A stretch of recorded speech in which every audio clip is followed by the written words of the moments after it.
This is going to be an extremely busy month. I have to watch 104 soccer games, follow the pregame, the postgame, yell useless opinions at the TV. It's a lot. So I knew that when it comes to screening for colon cancer, the choice was clear. The Cologuard Plus test. It can be used at home and can only take 15 minutes, so I can do it during halftime and not miss any action. If you are 45 or older and at average risk, ask your healthcare provider about screening for colon cancer with the Cologuard test. You can also request a prescription at Cologuard.com.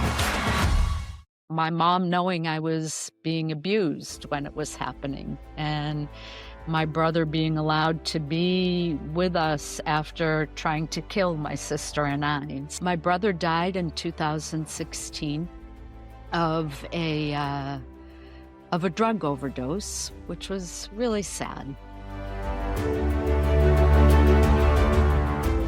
What happens when trauma follows you everywhere? The kind where sleep isn't restful, when your nervous system doesn't feel safe, when the battle doesn't end simply because the crisis is over? For years today, my guest has battled PTSD and the invisible weight of trauma. Then something unexpected happened in her life. It wasn't a medication. It wasn't a treatment plan. It wasn't group therapy, but it was arrived in the form of a four-legged animal called Shadow. And what happened next didn't just change her life. It had inspired a mission to save many more lives. Today, we're talking about PTSD, healing the invisible disabilities, and service dogs. Welcome to the SwagAbility Show, where our goal is to see you thrive in all areas of life. My guest today is Lee Atherton. Lee is a great friend, and she has an amazing story.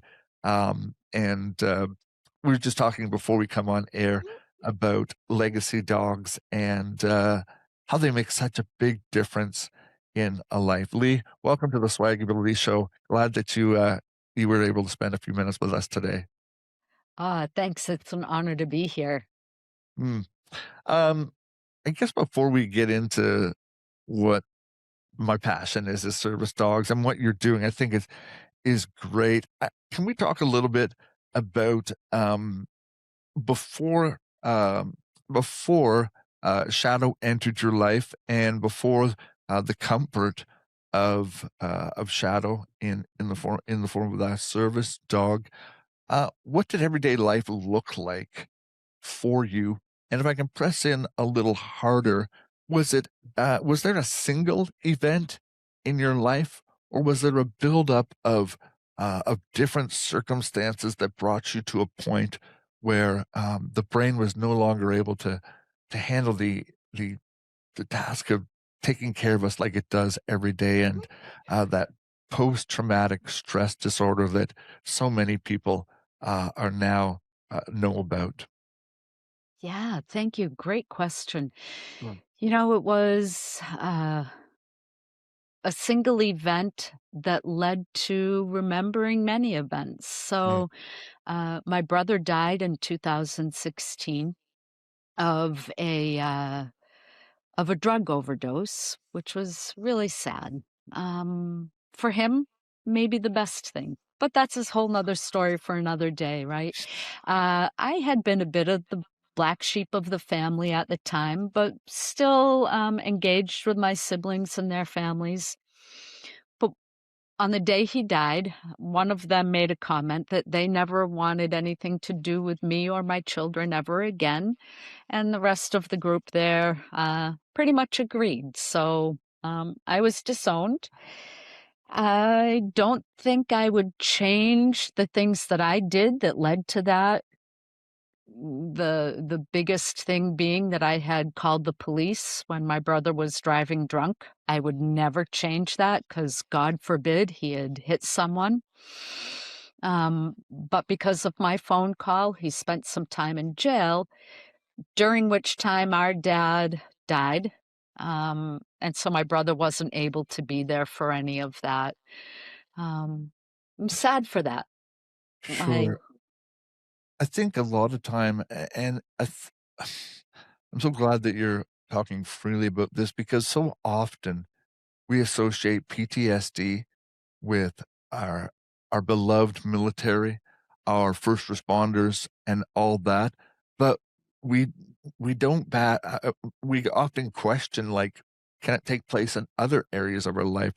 And of course, the Right. answers are resounding yes. Our that 7 pounds on average of gray matter is an organ that, if not taken care of or if overwhelmed, can cause not just sadness or profound sadness, but actual events that traumatize us, that T in post traumatic, but that trauma that's left behind.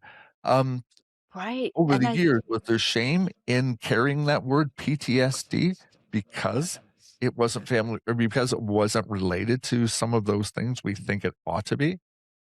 um a little bit of shame, a bit of people saying, "Really? Yeah. You have PTSD?"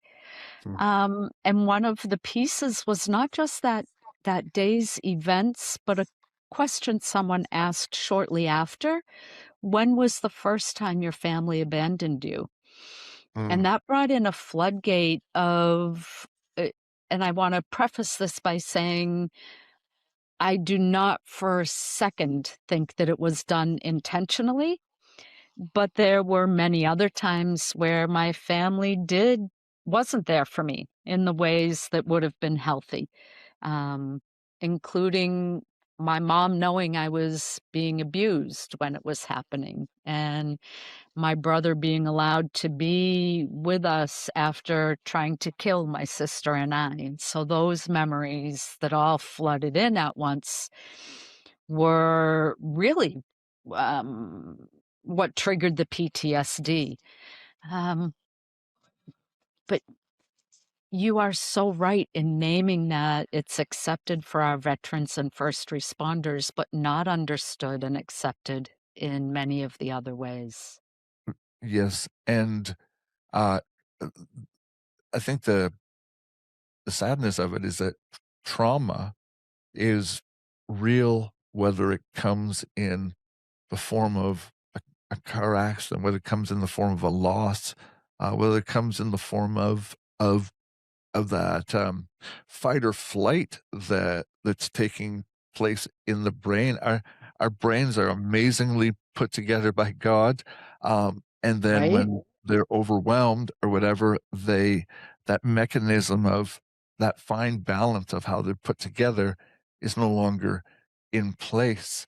Um, did you recognize it was PTSD at first, or was there a period of time where you may have struggled with the doctors, there was tests, before the label was eventually put on it, were there other symptoms that they were looking into that people today listening might be saying, "Well, I recognize so many of those symptoms, but it can't be post-traumatic stress disorder, I haven't served." Um, what type of symptoms would you be able to name? And Mhm. what was your family general practitioner's thoughts towards what was taking place? Yeah, I think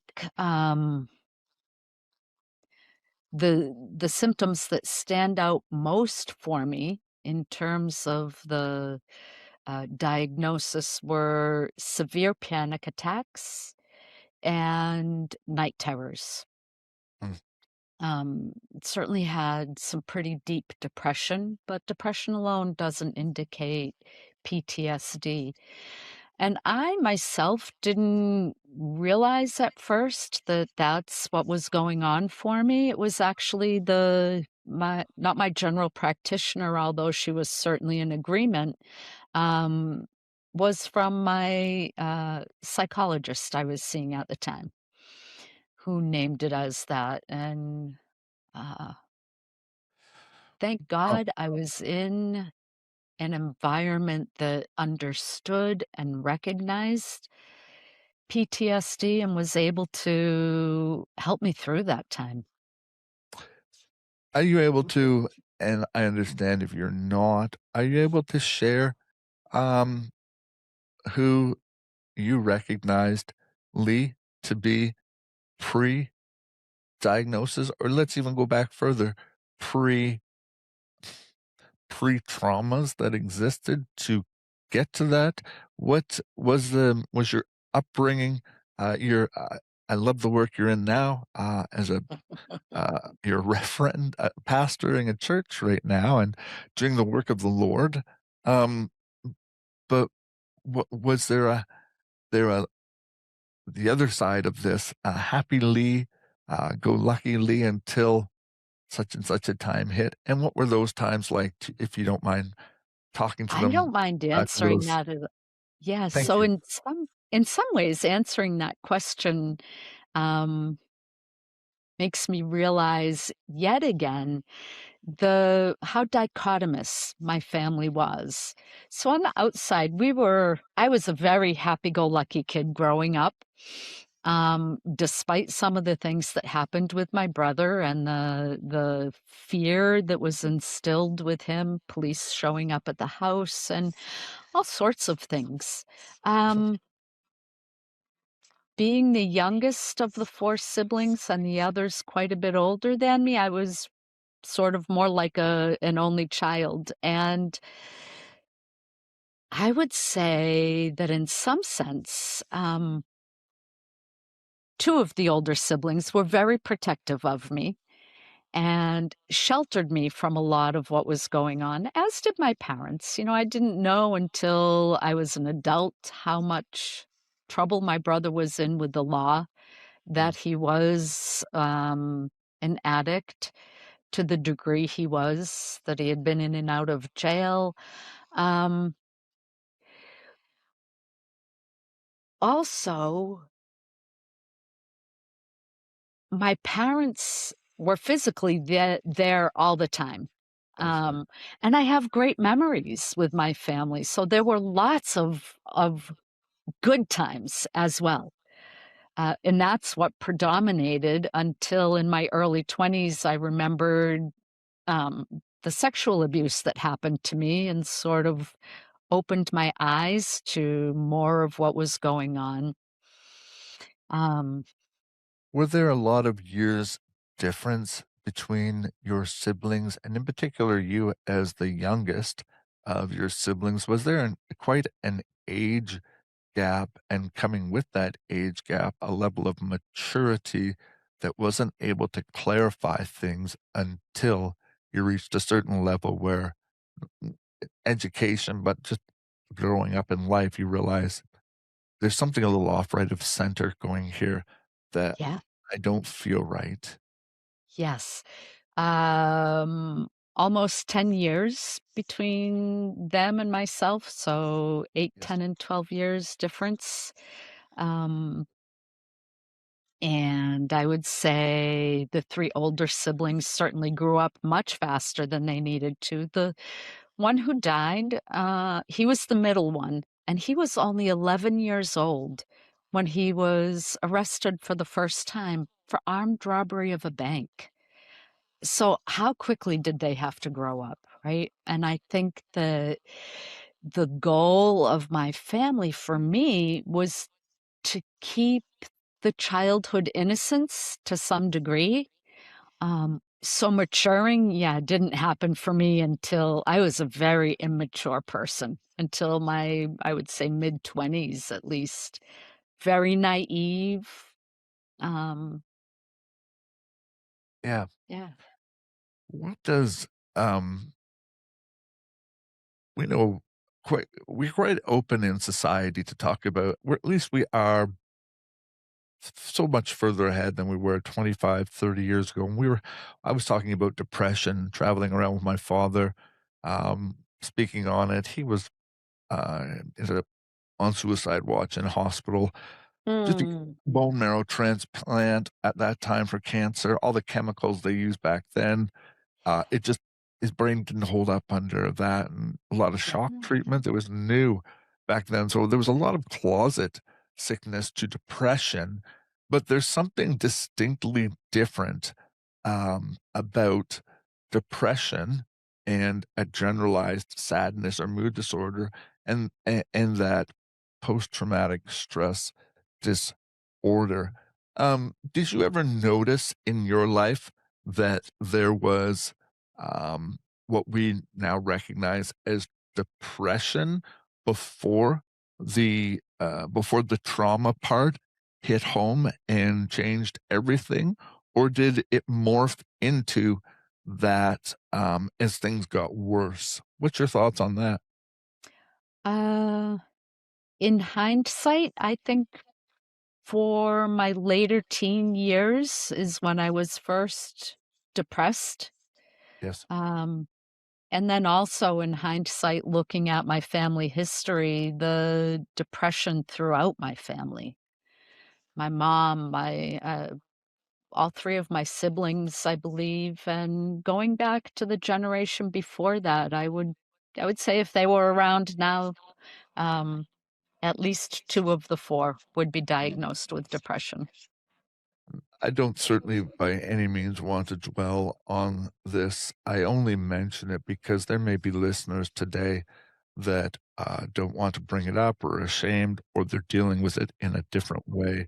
When that uh, SA, I guess we say it, the sexual abuse that takes place at whatever age that was, um, was there a level of hiding it, not dealing with it, shame to it, that being victimized in that way almost. I've heard people say that didn't say anything because I thought it was my fault, Oh, type of yeah. thing. And then there's finally that at least freedom when you're able to get into a safe place to share. So I guess I would Mm. say, what would you say to a listener perhaps right now that has gone through that and um, advice wise? And then secondly, in your life, how did you deal with th- with that trauma? Because it is such a horrific thing to happen to anyone, but in a family environment, it's just there's no other word but traumatic for Yeah. it, if you don't mind Yeah. talking about it. Thank goodness I had a mental health counselor, um, who reassured me time and again that it wasn't my fault because I felt guilty. I felt like it was my fault. And then when I came out to my family about it, I was told it was my fault. Mm, Um, my sister uh, had, in the meantime, married one of my abusers. And when she heard, she said, "Oh, of course it was your fault. He told me it happened, and this is how you came on to him." So I was 11, 12 years old, and he was in his 50s, and it was my fault. So some of it is, that history of mhm. whoever you are and whatever age you were. If you were a woman, you are the one who brought it on. But anyone who's feeling that guilt, put some of the onus on the perpetrator as well. Mhm. Um, it helped me at one point, um, because my sister had a daughter, helped me to be able to say, "Come back to me when Amy is 11 and tell me if she would be able to fight off someone who is coming after her." Yes. And that helped to put it in perspective, but there was so much of that age-old Mhm. secrecy and, yeah. It is hush hush. Um, Mhm, don't expose. mhm. Um, I think adds to the level of trauma that's that's there. Not that it could make it, any better in a way, but I think the carrying of it and the inability to talk about it leaves one to just kind of linger in those thoughts. And I don't know, for me, when there's heavy things that need to be talked about, but they're not. When you do get the opportunity to talk about them and you unload it off what you've been carrying, no matter which way it goes, there's just a levelness of being able to maybe catch a bit of a breath, to at least to say, okay, now it's out, and the cards will fall how they may. But if I didn't get it out, I was going to explode inside, or even worse, detrimental to ourselves. Oh, so Did you true. ever feel isolated, especially with the age difference? And when isolation happens, I guess, what would you tell somebody? Um, well, maybe even further, was it a doctor? Who was it that first helped you in this situation before we get to talking about, you know, what helps today and the level of a service, those type of things? Who was it that was instrumental in helping you put a name to it? And then once a name has been put to it, then of course you can start treating it. But until that Mhm. time, you're just left with nothing being done. So what was the first kind of domino to fall, no matter which way it went, but it happened in order for you to start your healing journey? Um, I think it was, when my brother died and that particular time in my life, the coffee I had with, the leader of my crisis response team, who is, certified in all kinds of trauma training, asking me that question, "When was the first time?" Mm, And then following that up with, "I know a place where you can get help." And right there with me making the phone call to that place and him sharing very briefly with the intake person, "I'm sitting with Lee, this is her story," and that person saying, "Absolutely, let's help her." mm. And he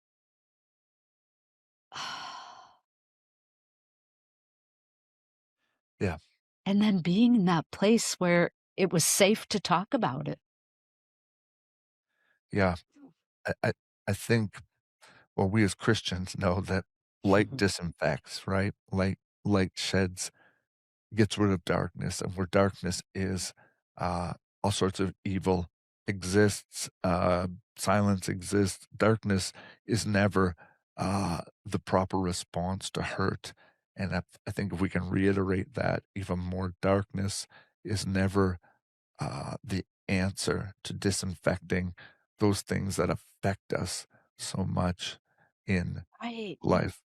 Um, from there, may I ask what age you were when you got your first level of help and you started your healing journey? And then we can talk about some of those things that helped you heal. But what age would you say you finally were able to start the turn towards working towards a healthy life again?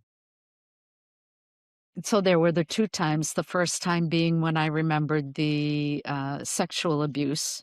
That was in my mid-20s. Um, and then the more recent time that led to getting the service dog was in my early 50s. Mm. Um, I think if anything, that goes to show that even though there's a great lapse of years between each of those times, this isn't something that is healed in days. If we can say Amen. healed, this is unfortunately the damage that's done. These are lifelong Lifelong, consequences. But lifelong. I guess to thank God, there is a restoration process in terms of healing.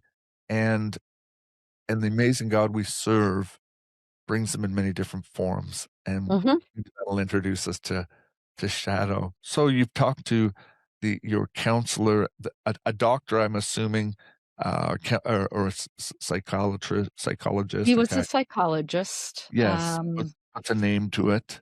Yeah, Yeah. and, he was at a place called,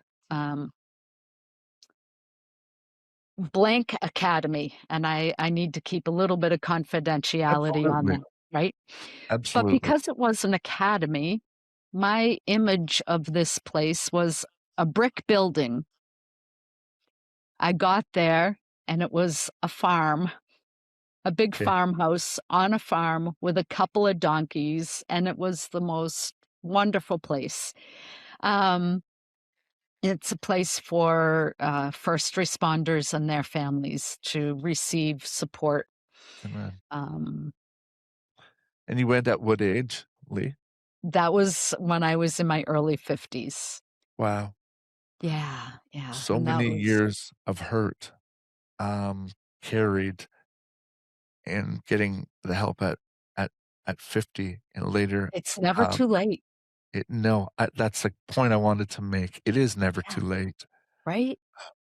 I'm so happy, if I can even use the word in these circumstances, to say that there was enough persistence on whether it was your part or doctor's part to say there is a better life you can live through this. Right, There is a better life in getting through this, and I and think that's hope in itself. I'll tell you what, I say this often, and I truly, truly mean it.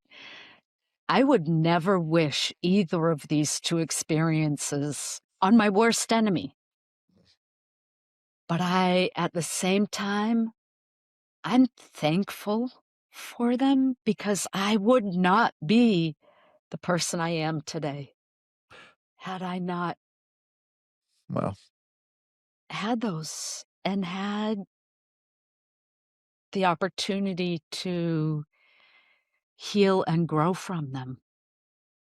isn't that just most people will go their first thing is to blame God. And I'm not I'm saying God can handle our anger, God can handle our Oh, yeah. questions. That's we serve a God that identifies with those areas in the person of Christ. So, um, but, um, I isn't that also, um,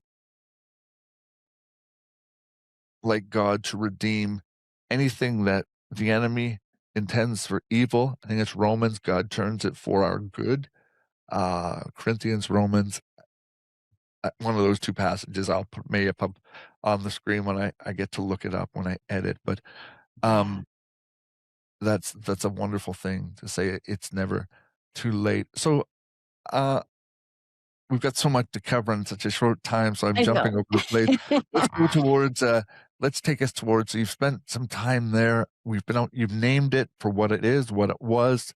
You've got the not that you need validation, but you've got the doctors behind you that give you, that you can say, "Okay, this is what it is. I now have it. Now we can find treatment for it." Um, Right. I know what I was going to say. I know it sounds weird. I say the same thing about my spinal cord injury when I dove into the river and broke my neck coming up this August 30 years ago. Wow.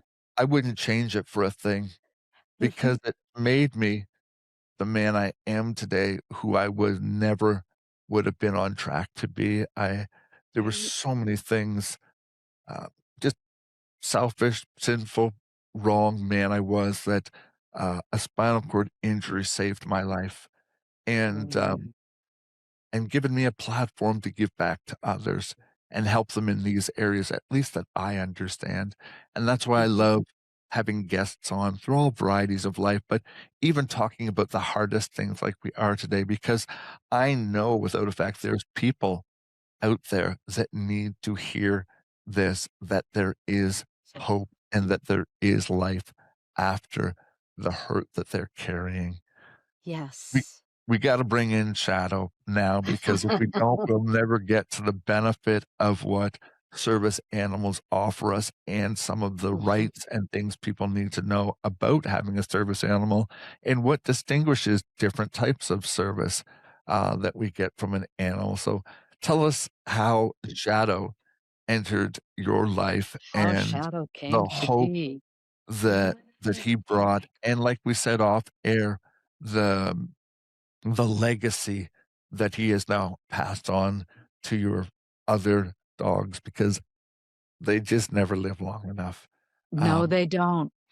So it was while I was at this academy that I saw another psychiatric service dog is the general term for them, and learned that there was such a thing. So I asked my counselor, and he said, "Yeah, you would benefit from one." And I asked my primary care, "Absolutely, you would benefit from one." So I did some research, and there are two primary ways to get a service dog. One is to purchase a fully trained dog from an organization. The other way, and this is the route I chose, was to adopt a dog early in its life and do the training myself. And the reason I chose that way is there is some scientific research that says that the bond between the handler and the dog is stronger when they get together early on in the dog's life. Interesting. So, And yeah, that's the title actually given to a dog for whether it's PTSD or depression or other anxiety, mental whatever, health other mental disabilities, disorders. They're called uh, psychiatric. a psychiatric service dog. Okay, Yes. Yep. that's probably news to a lot of people that are listening. I think there's a lot of eye rolls because people abuse some of these things you see in stores or in whatever, a little dog being carried around. I mean, I can't sit and judge because I don't know the person's heart, but I think like anything, what is introduced for good, people can always ruin it for others because they take it to the nth degree. But we'll maybe get to that either at the end of the show or Mm. on another call. But I've got a family who has done that. I'm wrestling how to approach that. But yeah, that's it's sad. yeah, it Um, is. It is. So, and the cost that's associated too is frustrating. I have now, I'm on my second service dog, but the cost associated with a trained service dog is, whether psychiatric, whatever, blind for the CNIB, which is Canadian National Institute for the Blind. I don't know what it is in the other countries, but um, yeah, different areas of expertise these dogs serve, but the cost is so horrendous. Sorbet. When you first started looking into it, what type of numbers were showing up for a psychiatric service dog to serve you over the number of years? Yeah, so I first looked at an organization called NEEDS. It's local to me geographically, New Mhm. England Assistance Dogs, one of the more well-known organizations here in the United States. And um, the cost, and this was back 9, 10 years ago, was $40,000. Mhm. Um, Currently, the most recent numbers on average are about $45,000. It's somewhat similar when you train your own dog for the cost of purchasing the dog, training the dog, and those first 2 to 3 years of vet care and just general feeding the dog and all that. So the That's costs are similar, but it's spread out over a different period of time as well. So there are many things to consider in that regard.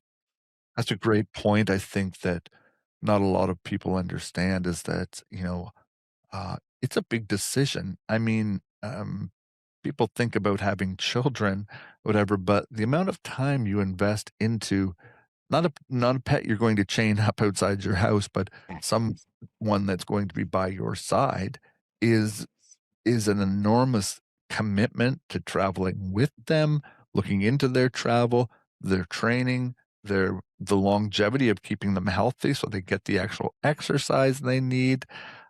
It's a Mhm. big decision to be considered, but one that I think so many people would benefit from. And we'll talk a little bit more about your organization because I think it's wonderful. But before we get there, I want to talk about um, the the benefits that came from, let's start with Shadow. What things did you immediately start to, they don't take the past away, but how did they help cope with the present? Because that's where I think people really are wanting the answer. How do I how do I take care of the hurt I have now? And when it comes in the form of a service animal, what can I expect in terms of having joy or contentment or peace or a variety of all of those? Yeah, so I think it started with Shadow with the training aspect. So he gave me a purpose. I had to commit to at least 2 training sessions a day, 7 days a week, nonstop until he was trained. Mhm. Um, and that's on top of, potty training and getting up a bazillion times in the middle of the night. Okay, it wasn't that many, but it sure felt like it. Yes.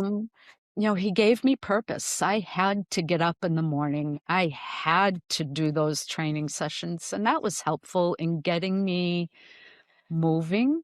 Before I had him, I was curled up in my easy chair for the better part of the day, and when I wasn't there, I was in bed sleeping, so I think that's a great point that I think we need to park at just for a second. I just yeah. interviewed her episode will be coming out here shortly, but I her son was killed at 17 Oh, and it just devastated the family. But she's written a book, working on some others as well. And um, I'm, I'm blanking in the moment because I'm pressuring myself. But anyway, the title of her book is Get Up and Brush Your Teeth. yep. Because when you hurt so bad from whatever the hurt Mm. is, you just can't put one foot in front of the other. And maybe, she said, if you could just get to the bathroom and brush your teeth, well, then maybe I could get dressed for the day. Then maybe I could go and look at the mail. And then momentum Ye builds. So you made a yes. great point that I never thought of, that owning a service dog before they not only meet your need in a variety of different ways, it's what they require. And Mhm. that is a great point, that it gave you something that you had to do, which put you on a road to healing. What other Yeah. benefits did Shadow bring, along with just giving you purpose in the day? Mhm. So he learned to identify when I was feeling anxious and alert me to that so that I could take steps to calm my anxiety before it became a full-fledged panic attack. Mhm. Um, he was trained to wake me up from night terrors, and night terrors were happening, I would say 6 or 7 times a week. Sometimes there would be 2 or 3 events in a night.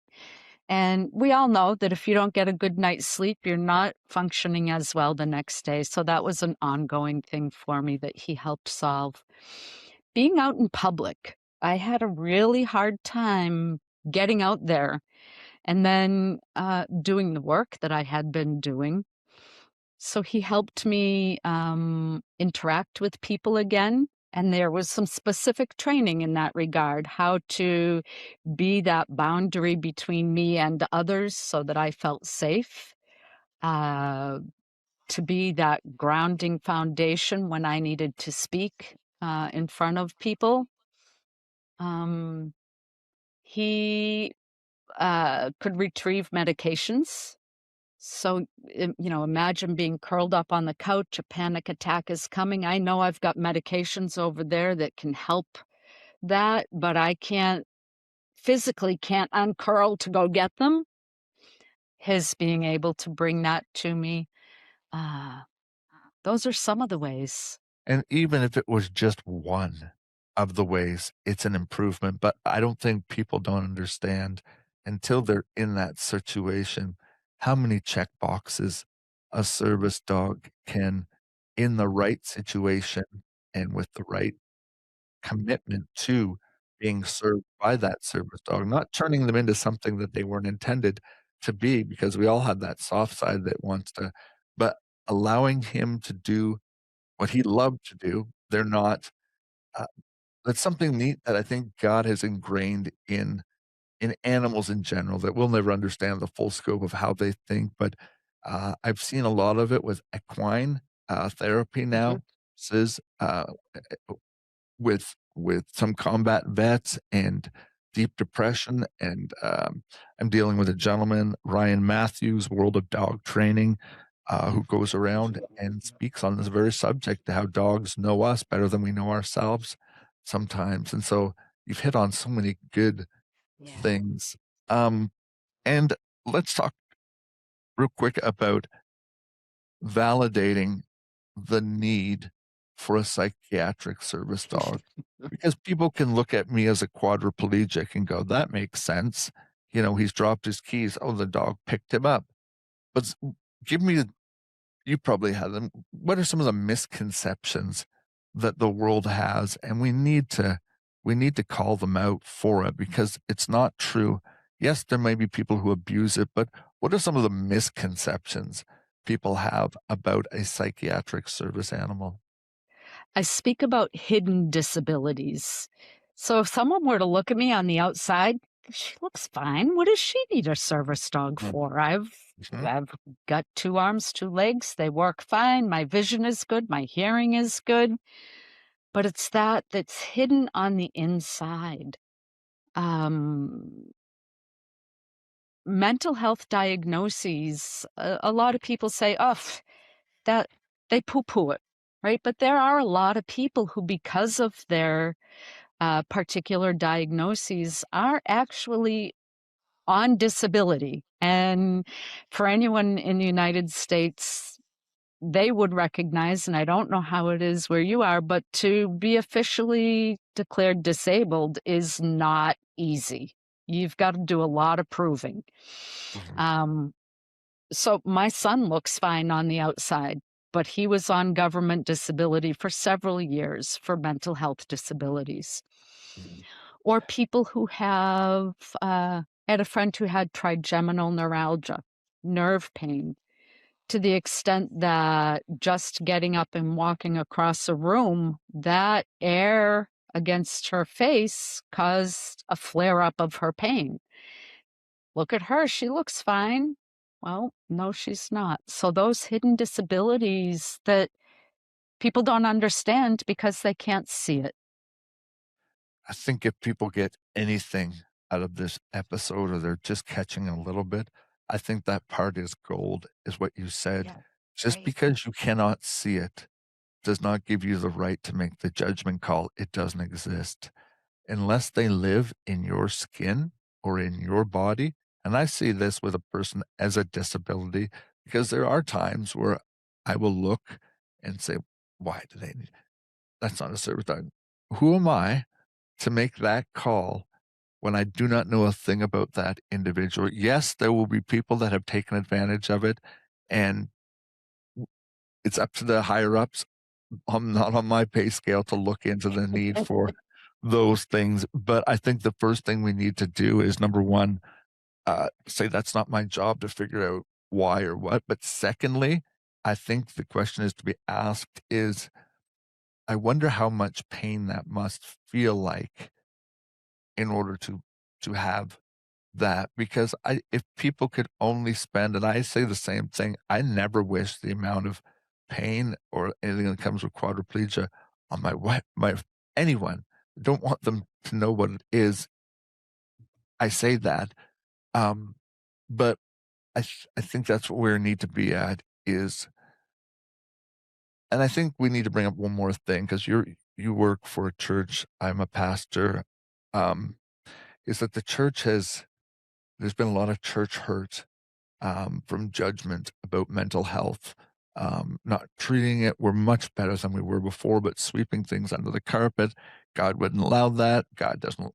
There's a way out. And I would just say this to pastors listening, to people in church that are listening.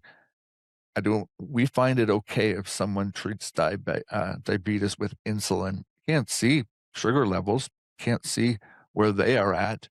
So what gives us the call when there's dopamine chemicals that are above a pastor's pay grade, but a medical staff can diagnose and treat, that make it okay for medication to be used, make it okay to have service dogs?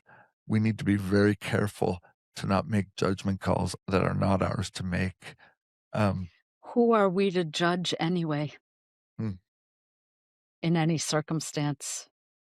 Yes, I agree with that statement for the most part. I think Jesus makes it very clear that we're to judge in a very biblical way, and the biblical way is by looking at ourselves first before we ever make a judgment on someone else.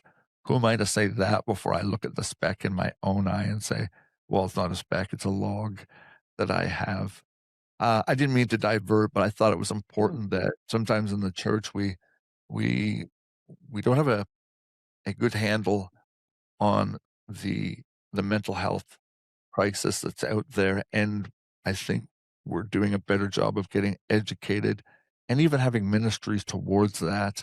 But so let's jump before we go to your organization, because I didn't realize Phoenix Rising is all. Well, you tell me what Phoenix Rising is about and when you developed it, and what why you developed it, out of what vacuum or what need you saw that existed. Um, so you started it, because it's a phenomenal foundation. I think it's so much good can be Thank done you. from it. Thank you.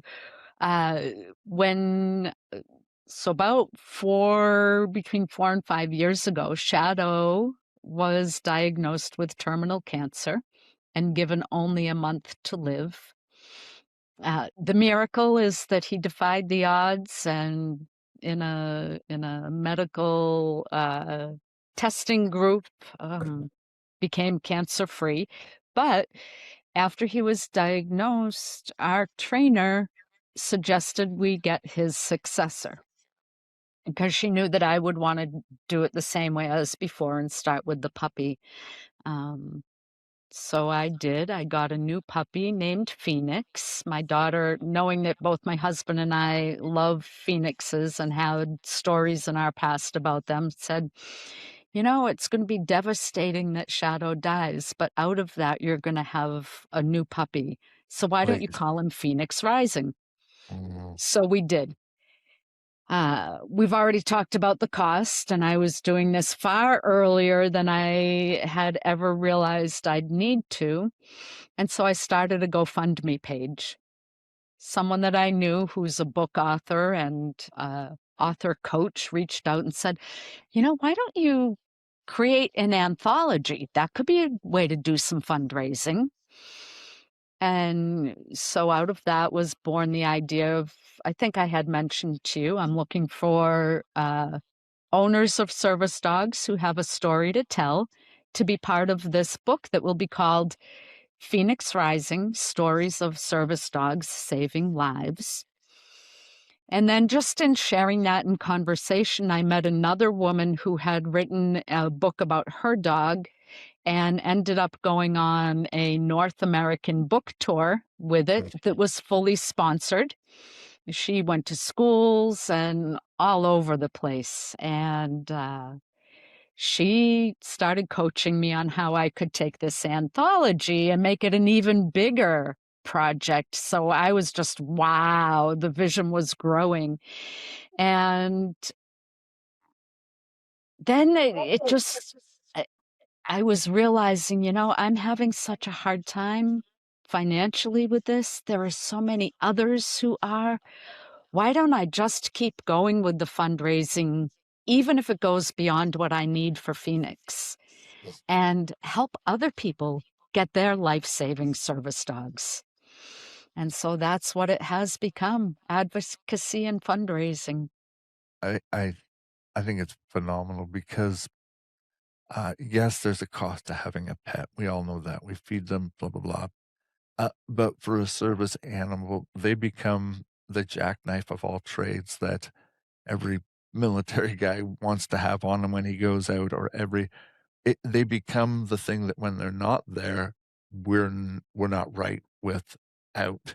Um, and so, number one, I think making people aware of the cost is the first part of the battle to say, these are not cheap. I don't agree sometimes with the cost that goes into Mhm. them, but again, I'm not the one on that side that has to put the training in, the hours in, paying the staff.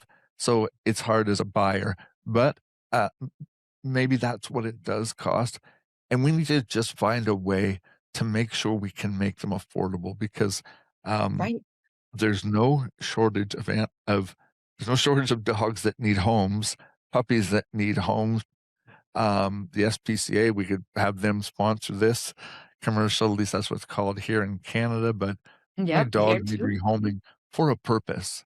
And so, talk to me about what people can do to give to your organization, to volunteer.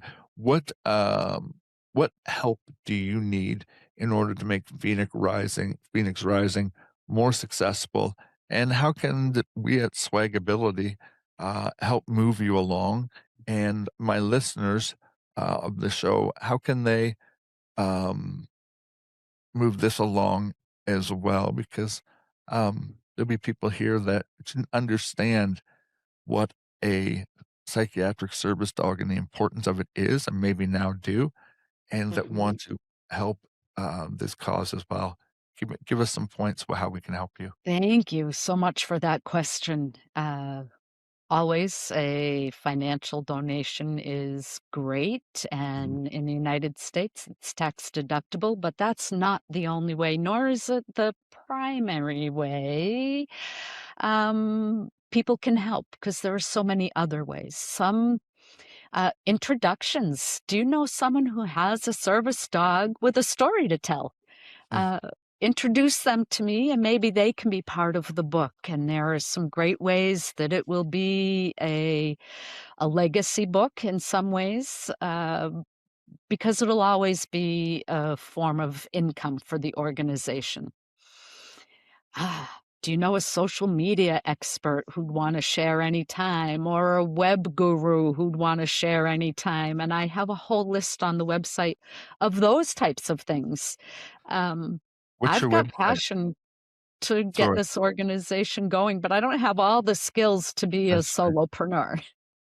I'm there with SwagAbility and SwagAbility Studio, so I got you when it comes to that. But yeah, give us your website. I want to put it. We'll have it in the show notes anyway. But just for the listener that's catching it now, that might be driving, won't see it on the screen. Give us your website a couple Yep, times, just so that listener that's not watching this can can check it grab out it. when they get home. Yeah. So remember, Phoenix Rising, Service Dogs Saving Lives, and the URL is Phoenix Rising, one word, dash SDSL.com. SDSL. Okay. Yep, So Service give it one Dogs more. Saving Yep. Lives. Do it once more for us so they can. Once more, Yep. www.phoenixrising, one word, dash SDSL.com. Mhm. Yeah. And for those watching, of course, we've got it on the screen now and in our show notes. And you said there's a list of things that people can help in one of those sections on the page. That's great. We'll make sure we pump this out for Oh, thank you so that. much. Um, Lastly, how has your life changed for the better from where you were, even for your diagnosis at age 50, and where you are? Tell us the Mhm. results of what Shadow brought, and now his legacy dogs after that you now have. What have they done in terms of making your life different than before you had them? Well, Shadow saved my life a couple times, and that's why I have that tagline, because twice I was and he picked up on it, and he just barked and whined at me and pawed at me and interrupted my thinking and the process. Yeah. So first and foremost, I might not even be here if it weren't for him. Yeah. Uh, and then beyond that, the confidence that I've built because he's helped me overcome some of those, the anxiety, the panic, and uh, learning more about myself. Gosh, how a dog could know more about me than I did, but he did. Um, and helping You're, me tell my story, mhm. being there when it was really hard, and giving me courage to keep going. Yeah. And even though I have a dog that is not trained psychiatric service dog, he's trained in a different way. Yep. Uh, you check, buddy, checked the boxes of some of the things you said because halfway down the hall in the morning, out to the table, whatever, he will come up onto my knee and someone will say, well, he just wants to see you. Well, he's just spent the night beside me in bed. He will nuzzle his chest, his head into my chest until I start to cry because he recognizes that uh, I'm sad. I need to cry, or he needs to comfort me before I know it myself. I know I'm off a little bit, but I'm just going to push through until he makes it very apparent that no, we're dealing with this now. And Now. it's not by chance. It's not by chance. God doesn't build anything stupid. And I Right. don't think we give the animals credit where the credit is due that they are built in a unique way. And thank you for sharing your story. You've been very vulnerable with us. I think for the Mhm. one, there's so many points for the one that's out there that has endured the abuse to get help. The one that's out there that thinks that I can't have a psychiatric service dog. What would people think? Well, look Right. what the beneficial side of having them are. So many different areas you've given us pause to think about, and I thank you for not only being vulnerable, but for the time commitment you've given to me on a busy day. So, Thank Lee, you. I think we'll continue the conversation outside of the website. Is there a way people can connect with you, or is your email found on the website? I just want to make sure I make sure we cover every bit possible how people can get in Thank touch you. with Lee Atherton. My If email you have is on everyone the tell them, website. Yeah, okay, it's Lee at phoenixrising-sdsl.com. But I mhm, also freely give my phone number, which is on the website as well, and that's great. in the United States, 508-308-7116.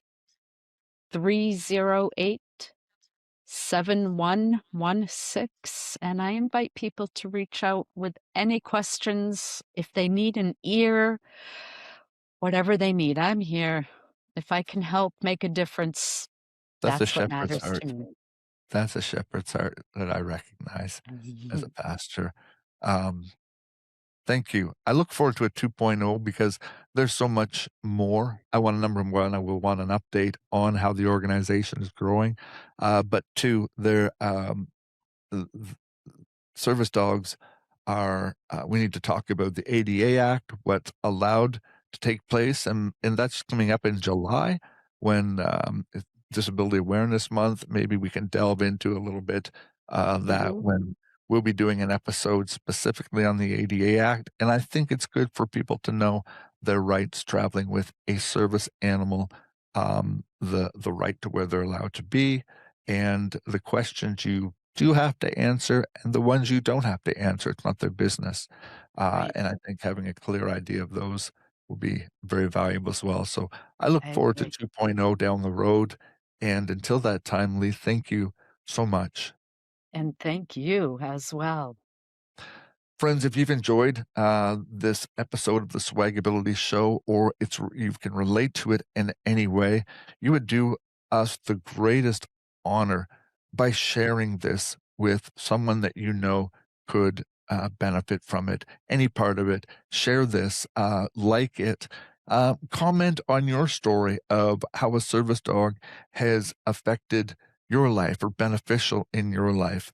The more we share, the more we talk, the more we pass it around, the more it becomes normalized and the more people are helped. If you want to know a little bit more about what SwagAbility does, check out our website, swagability.com. Our sole desire in life is to see you thrive wherever life finds you. We feel if you have breath in your lungs, you have value and worth, and your story needs to be told. Your life has purpose and your story has power. And until next time, friends, thrive wherever life finds you. Swags out.